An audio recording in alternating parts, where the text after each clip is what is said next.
eu tô toda de azul, tô vestida de Novembro Azul, porque a gente precisa também tocar num ponto muito sério que envolve os homens de todo o nosso país. Em menos de 30 anos, a taxa de mortalidade nos homens brasileiros por causa do câncer de próstata aumentou mais de 95%. É o segundo tipo de câncer mais comum entre o sexo masculino. E de acordo com o Ministério da Saúde, são mais de 50 mil novos casos a cada ano. Olha esse número, gente. 50 mil novos casos a cada ano. O número de mortes ultrapassa 12 mil pessoas. É muita gente. Para alertar a população, a gente abraçou e vestiu a campanha Novembro Azul, que integra a programação mundial de combate ao câncer, conscientizando os homens sobre a importância da prevenção do câncer de próstata. E para falar sobre esse assunto, eu recebo hoje, muito honrada, um médico conceituadíssimo, um dos mais importantes especialistas na oncologia, Dr. Antônio Carlos Buzaide, que é chefe-geral do Centro Oncológico Antônio Hermílio de Moraes, a Beneficência Portuguesa de São Paulo. Por favor, Dr. Buzaide, que honra recebê-lo. Muito obrigada por estar aqui conosco. É uma honra. Vamos sentar aqui um pouquinho, que aí a gente Obrigado. já começa o nosso bate-papo. E eu tenho a certeza de que através dele você vai ser ajudado também. Bom, uma honra a gente estar aqui, vestir o azul e falar dessa campanha, né? E eu queria só, antes de mais nada, entender. Os homens estão hoje, apesar dos números, mais conscientes do que ontem em relação à prevenção? Eu acho que sim. Eu acho que um fator importante no Ocidente, onde nós vivemos, o câncer de próstata é muito comum. E à luz disso, essa conscientização de que é uma doença que existe, que quando detectada precocemente é altamente curável, é importante. Muito bom, e a gente fica feliz, né? Sabe que a nossa produção foi até as ruas para ouvir um pouquinho a opinião das pessoas. E tem os dois lados, né? Mas quem quis falar porque não tem medo, ao contrário, está aberto à prevenção. E a gente vai compartilhar um pouco dessas histórias agora. Pode rodar. Com certeza eu faria exame de próstata. Já fiz 2 vezes, eu acho muito importante para prevenir a doença. Sim, eu faria. Uma vez cada ano eu faço de novo. Eu tive na família casos de pessoas bem próximas que tiveram essa doença. Eu senti a dor deles e por isso eu faria sem problema nenhum. Eu não tenho preconceito e acho bobeira quem tem preconceito. Acho que quem tem preconceito é quem não tem medo de ter a doença. Eu acho que é uma questão de cultura, de inteligência, né? Porque prevenir a doença é muito importante, porque quando ela aparece, ela já está muito adiantada. Agora, antes da gente falar então como é que é esse exame, o que é essa doença? O que é o câncer de próstata? Onde é que fica a próstata? Bem, o câncer de próstata é um câncer que nasce na glândula próstata. E essa glândula fica exatamente embaixo da bexiga. Deve ter uma ilustração que pode ajudar o telespectador a ver, mas esse é um lugar que é facilmente acessível porque fica embaixo da bexiga e na frente do reto. Por isso que o toque retal consegue sentir a superfície da próstata com facilidade. Existem outros exames que também detectam essa doença, não é? E eles são eficientes? Essa é uma pergunta muito importante. Existe um exame de sangue chamado PSA, que vem da sigla inglesa Prostate Specific Antigen. Significa antígeno específico da próstata. É uma proteína liberado pelo tecido da próstata, pela glândula prostática, cai no sangue, e também por células cancerosas oriundas da próstata. E essa proteína pode ser medida no sangue. A pergunta-chave é, quão bom é esse teste? E o teste, ele não é tão bom assim. Por quê? Ele detecta muito câncer de próstata que é não importante. O que quer dizer isso? O que quer dizer não importante? Um câncer de próstata que vai matar a pessoa aos 120 anos de idade. Qual é a relevância de tratar um câncer, entre aspas, bonzinho, que vai matar a pessoa aos 120 anos de idade? E com efeitos colaterais, porque todo tratamento, não importa qual for, se ele for a cirurgia ou a radioterapia, por exemplo, todos têm efeitos colaterais. O governo americano tem um grupo chamado, uma força-tarefa de medicina preventiva. que é importantíssimo. E em 2012, eles emitiram um comunicado dizendo que o PSA tem feito, na opinião do governo americano, mais mal do que bem e que antes de solicitar ao paciente, o médico deve informar isto ao paciente. Eu não tenho dúvida que muita gente foi curada porque o câncer foi detectado precoce e era um câncer agressivo. Mas hoje o PSA, esse exame de sangue, não consegue ainda dizer quem tem um câncer bonzinho, de baixa agressividade, e quem tem um câncer agressivo, em que a cirurgia ou a radioterapia teria que ser realizada. Mas no caso dessa afirmação de que o PSA estaria fazendo mais mal do que bem, era a medicação a partir do PSA, porque o exame em si não o exame de sangue é relevante, mas em particular é a cirurgia ou a rádio. Porque, por exemplo, a cirurgia tem uma taxa real de impotência, uma taxa real de incontinência urinária, quer dizer, perder um pouco do controle da urina. E, obviamente, muita gente fez cirurgia que a gente saberia hoje não seria necessária. Não, os médicos estão ficando mais espertos à luz disso. Então, hoje, quando a gente biopsia alguém e detecta um câncer de próstata, nós vamos estudar se realmente, mesmo tendo um câncer, se a pessoa precisa ser tratada ou não. Tem pessoas que precisam ser só observadas e não tratadas. Ok. Então, para a gente tentar entender um pouco mais de perto, de forma que todos os leigos, porque a gente tem que imaginar aquilo que a gente ouve, o que os homens falam, que sentem, né? Quais são os primeiros sintomas para saber se ele está com algum problema? A gente falou de controle da urina. Se o câncer de próstata é inicial, pequeno, ele não daria sintoma nenhum. Nenhum. Ele seria detectado ou pelo toque ou pelo exame de sangue. Não daria. Ele teria que estar grande, obstruindo a passagem da urina, daria então uma dificuldade para urinar.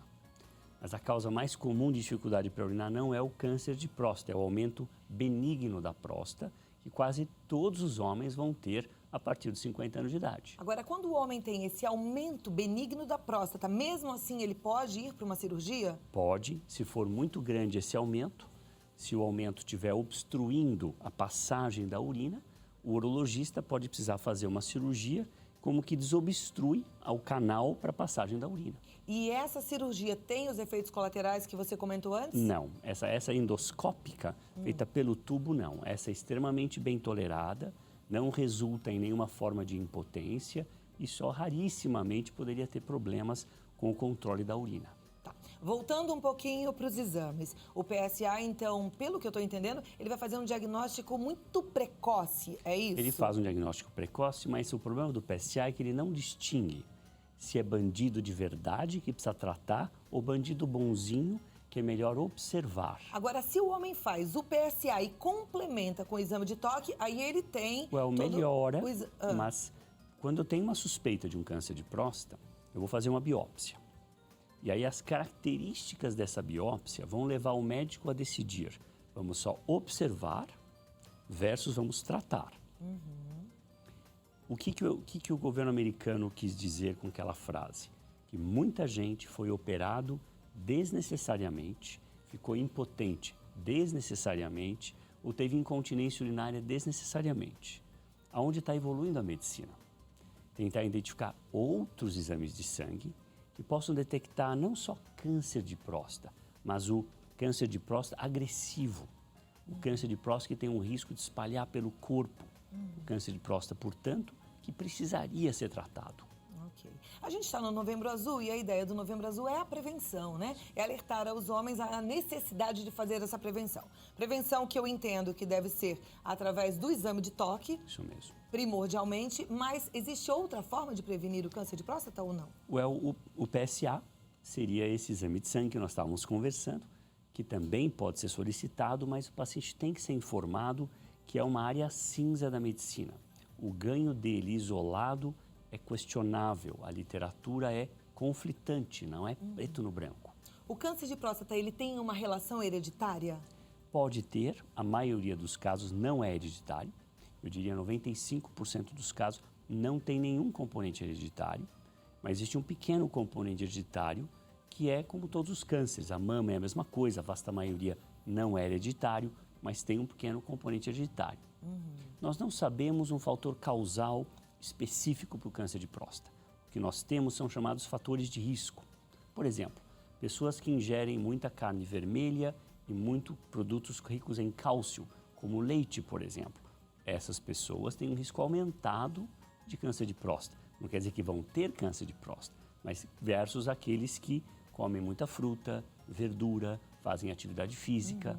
A obesidade também está associada a um risco maior de câncer de próstata, mas a vasta maioria das pessoas, obviamente, obesas, não vão ter câncer de próstata. Então, são fatores de risco. A mama é a mesma coisa. Não tem um fator do câncer de mama. O que a gente tem para alguns cânceres, por exemplo, o fumo. 1/3 dos cânceres do mundo está relacionado ao fumo. A próstata não, mas 1/3 está. Em geral, pulmão, esôfago, vias aéreas superiores e assim por diante. Então, essa você fala é o fumo. Na próstata, não é assim. Ok. Você falou do câncer de mama e aí eu me lembrei que a gente tem vários tipos de câncer de mama. Tem aquele que é tratável e que tem uma chance de cura de praticamente 99,9%. Tem os que são mais agressivos. O câncer de próstata também é assim? Sim, essa é uma pergunta importante sua. Exatamente o que eu estava dizendo antes. Tem câncer de próstata que é tão bonzinho que vale a pena não tratar, onde você observa. E isso depende do quanto uma pessoa vai viver. Por exemplo, um homem de 75 anos é diagnosticado com um câncer de próstata. E esse homem, por exemplo, tem um problema cardíaco, que provavelmente ele pode falecer por volta de 81, 82 anos de idade. Dependendo das características desse tumor, provavelmente não vale a pena nem tratar esse homem, só observá-lo. O paciente fica angustiado, até ansioso, mas você precisa ser firme e dizer para ele, não vale a pena ser tratado. É bandido bonzinho, entre aspas. Vamos observá-lo. Agora, sempre que existe um câncer de próstata, tem uma próstata aumentada ali também, incontinência urinária e problema de impotência ou não? Não. A impotência e a incontinência estão relacionados mais ao tratamento. Tá. Isto é, a retirada do órgão da próstata, a prostatectomia chama-se a cirurgia, os nervos passam do lado, que são responsáveis pela ereção. Quando o cirurgião tira, é comum danificar esses nervos, resultando em problema de impotência. Tá. Mas esse aumento da próstata gera um desconforto para o homem. Gera um desconforto para urinar, ele obstrui a passagem por onde passa a urina. Então, ele pode ter que levantar à noite muitas vezes para urinar, 4, 5 vezes, dificuldade de começar a urinar, como se tivesse uma certa retenção da urina. Então, esses são os sintomas do aumento da próstata. Tá. E esse sintoma do aumento está relacionado ao câncer? Pode estar, mas a causa mais comum desse tipo de sintoma é o aumento benigno da próstata e não o câncer. Ok. A gente vai ter um momento no próximo bloco onde você participa. Daí eu quero que você envie a sua pergunta. Nem sempre a gente tem um médico maravilhoso para perguntar o que a gente precisa. Eu sei que talvez você esteja nos assistindo numa cidade pequenininha, que talvez não tenha nenhum especialista. A hora é agora. Fique muito à vontade. 0 operadora 11 2202 8432 ou através do nosso e-mail vidamelhor@redevida.com.br. Eu estou conversando com o Dr. Antônio Carlos Buzaide. Faz a sua pergunta e daqui a pouquinho a gente vai ter as respostas aqui. Só 2 minutinhos, doutora, eu já volto, tá bom? Vamos voltar aqui para o nosso assunto, que é o câncer de próstata, com a intenção de conscientizar e de alertar a população, sobretudo a masculina, né? Porque esse é um problema que só acomete aos homens. E a gente estava falando no bloco anterior da dificuldade em urinar quando a próstata aumenta, que aí os homens às vezes ficam meio preocupados, falando, será que eu tô com câncer? Essa próstata aumentada não necessariamente tem a ver com câncer de próstata, certo? Isso. Mas Correto. ela dificulta a passagem da urina, por quê? A gente podia mostrar de novo o desenho. Mostramos então, eu vou pedir para a produção colocar de novo a ilustração e aí o Dr. Buzaide pode explicar. Tá lá, ó. Então, veja, nessa foto você vê que embaixo da bexiga tem uma glândula que está logo abaixo e na frente do reto que fica na parte de trás. No meio da glândula passa o tubo que sai da bexiga e vai para o pênis. Esse tubo chama-se uretra. Quando a próstata aumenta, ela comprime a uretra. Essa compressão da uretra leva à dificuldade para urinar. Faz com que a pessoa levante à noite várias vezes para urinar, tenha dificuldade de iniciar o jato da micção. Então, isso é importante. Perfeito. Tem muitas perguntas já, doutora, eu já vou passar elas para a gente ajudar o telespectador em casa, tá? O Antônio de Barbacena, Minas Gerais, ele diz o seguinte: tumor detectado em biópsia, 3+3. Certo. Paciente com 59 anos, ele colocou entre parênteses Gleason. Gleason. Necessitaria de cirurgia? Não obrigatoriamente. Então, primeiro, o tumor tem características de baixa agressividade. Então, é muito importante que a lâmina seja revisada num centro de referência sólido. Porque se há um erro do patologista em dizer que o tumor não parece agressivo, obviamente vai se incorrer em erro na conduta. Aos 59 anos de idade, é comum realizarmos a cirurgia ou recomendarmos a cirurgia porque o paciente é muito jovem e deve viver pelo menos mais 25 anos. Então, à luz disso, o mais comum é recomendar a cirurgia aos 59 anos nesse Gleason 3+3. Essa é uma característica de agressividade. 6, 3+3 é uma característica baixa. Provavelmente eu favoreceria a cirurgia para ele por causa da idade. Se ele tivesse muito hesitante, poder-se-ia monitorar, mas a primeira inclinação seria a cirurgia. Se ele tivesse 75 anos, eu iria observá-lo com um método especial de monitoração, mas iria observá-lo. Tá. Então tem uma pergunta aqui que eu acho que complementa. Maria José Lima de Almeida, ela é de Piúma, no Espírito Santo. Ela diz que o marido está com 78 anos, tem mal de Parkinson, está com câncer de próstata há mais ou menos 2 anos. O médico aconselhou a não operar e está fazendo acompanhamento de 3 em 3 meses somente pelo PSA.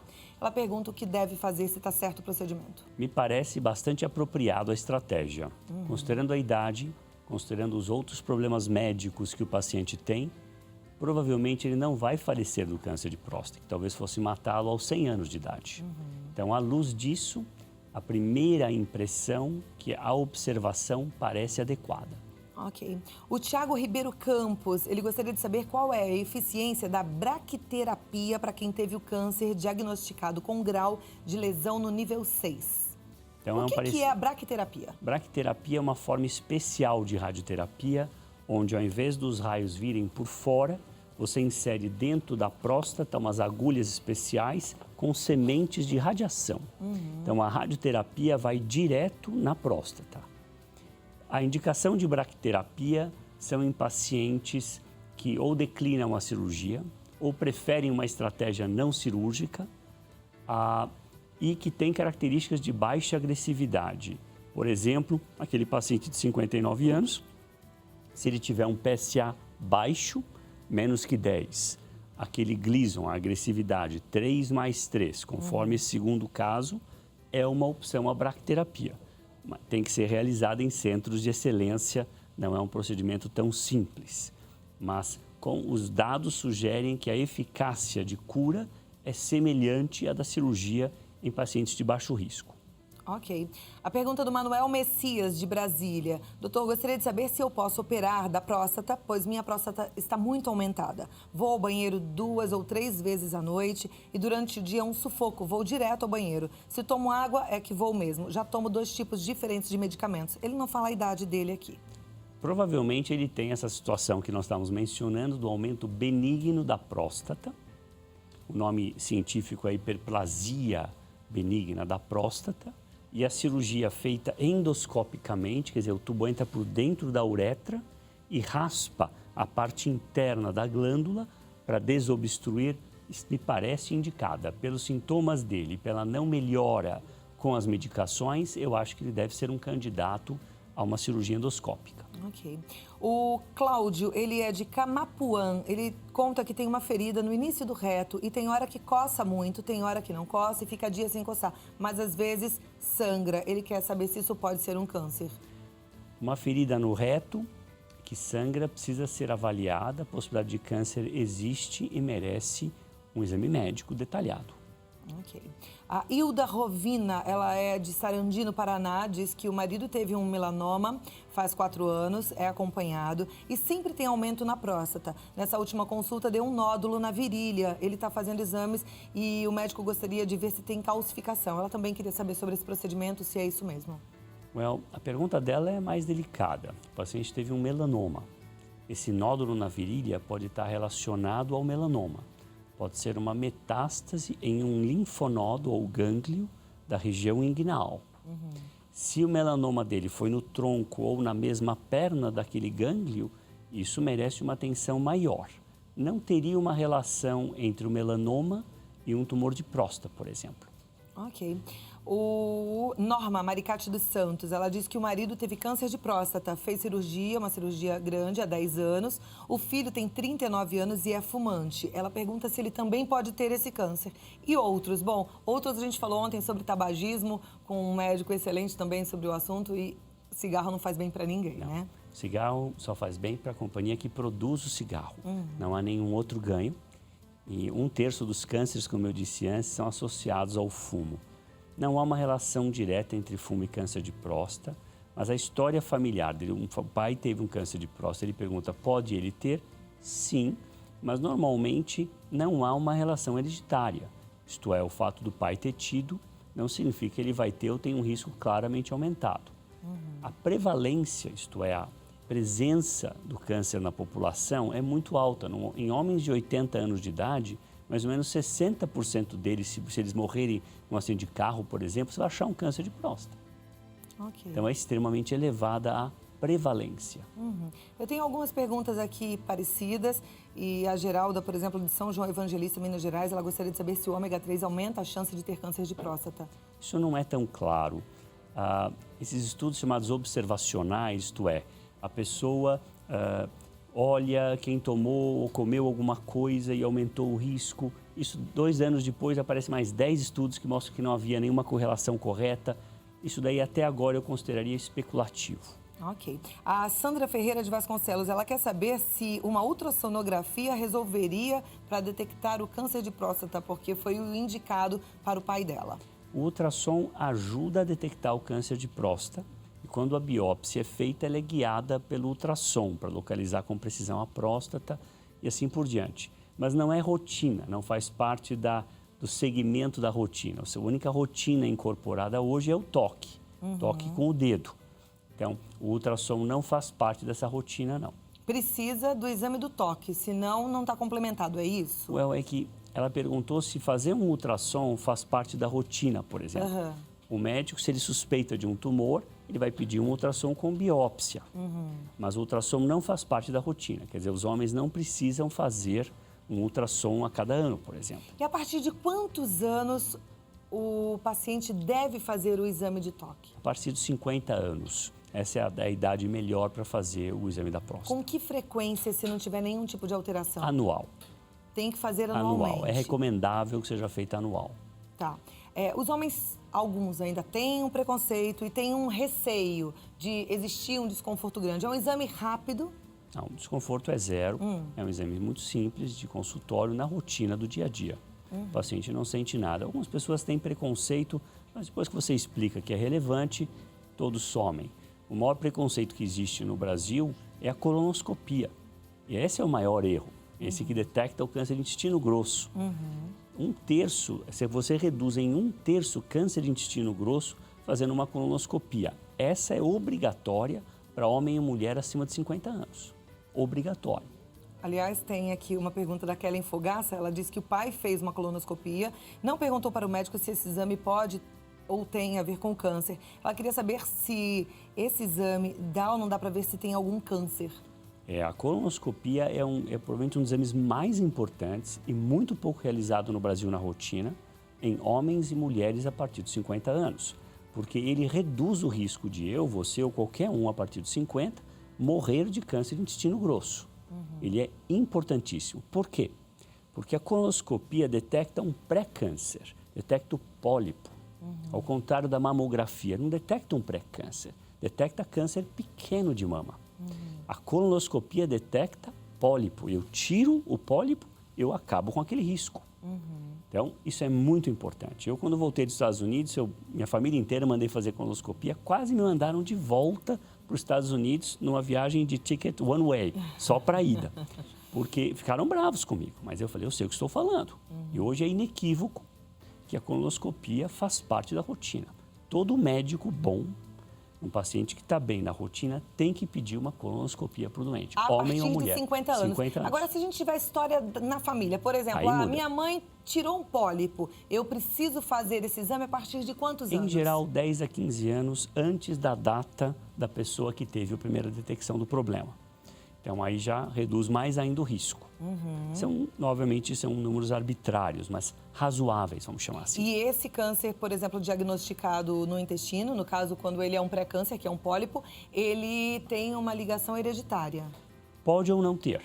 Tem muitos pólipos que não têm relação hereditária e tem pólipos que têm uma inequívoca relação hereditária. Mas, irrespectivo da relação hereditária, a presença de um pólipo, tipo adenomatoso, não é qualquer pólipo, tem pólipos que não têm risco, mas alguns pólipos são muito importantes e aumentam o risco de câncer de intestino. E a retirada deles põe o risco a nada. Perfeito. O importante é a gente realmente levar a saúde a sério, tem que fazer prevenção, a gente tem que fazer os exames e conversar com o médico. Eu acho que vale você sempre sugerir, fale das suas angústias, conte da história da sua família. O médico tem que ser parceiro na busca por uma vida cheia de qualidade, por uma vida com saúde. E eu hoje tive a honra de conversar com o Dr. Antônio Carlos Buzaide, que é oncologista. Eu sei que para você também foi bom, foi importante. Eu espero que você coloque agora tudo o que ele falou em prática, porque não adianta a gente ouvir, a gente tem que praticar, tá certo? Legal. Então faça a sua prevenção. O contato lá no Hospital da Beneficência Portuguesa é o www.beneficência.org.br e o telefone 0 operadora 11 3505 6000. Abraçando o Novembro Azul, dizendo sim aos exames preventivos ao câncer de próstata. Muito obrigada, doutor Buzaide, foi um prazer recebê-lo. Foi uma honra estar aqui. Muito Obrigada obrigado. e até a próxima Muito oportunidade. obrigado.